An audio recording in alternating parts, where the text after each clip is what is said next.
So, heto na mga kabowlers, dalawang player out na sa Golden State Warriors at ang balita patungkol sa may offer nga ang Lakers para kay Jaylen Brown. Tara na't pag-usapan natin yan dito sa Basketball Hot Shots.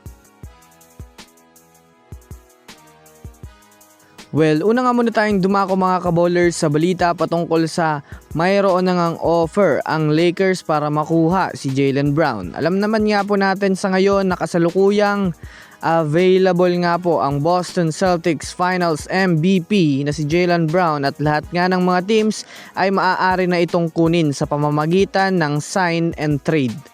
Ayon nga sa balitang inilabas ngayon patungkol sa availability ni Jaylen Brown, sentro nga po mga kabowlers ang gustong makuha ng Boston Celtics kapalit nito. Kumbaga, willing nga po ang Celtics na ibigay itong si Jaylen Brown kung magkakaroon sila ng bagong big man na maaaring makatulong sa kanilang team next season.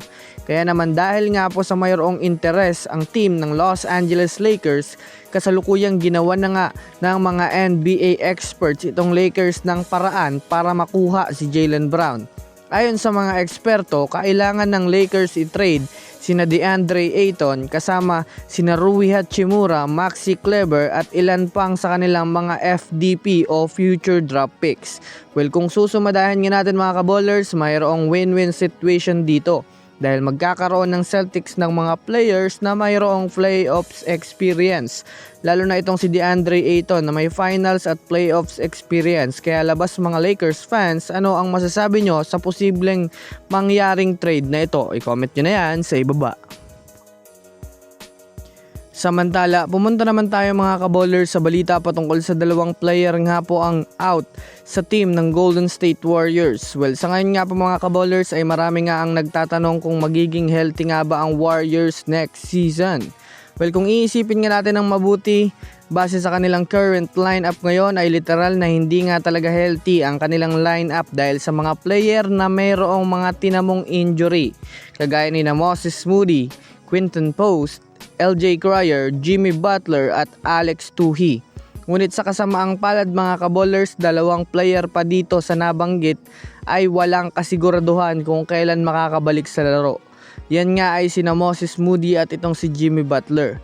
Well, kung susumadahin nga natin, parehong ang mahaba ang recovery ang kinakailangan ng dalawang ito. Si Butler ay pwedeng makabalik next season kapag nagkaroon ng chance ang Warriors na makapasok sa playoffs. Habang ito namang si Moses Moody ay kakailanganin magpahinga ng halos 1 o 2 taon para makapag-recover sa injury. Kaya masasabi natin mga kabowlers na out ang dalawang ito sa lineup ng Golden State Warriors next season. So yun lamang mga kabowlers, yan lang na muna ang ating pag-uusapan sa ngayon. Pindutin ang subscribe and hit nyo na rin ang notification bell para sa mga susunod na updates sa mundo ng basketball. Again, this is Basketball Hot Shots. Thanks for watching.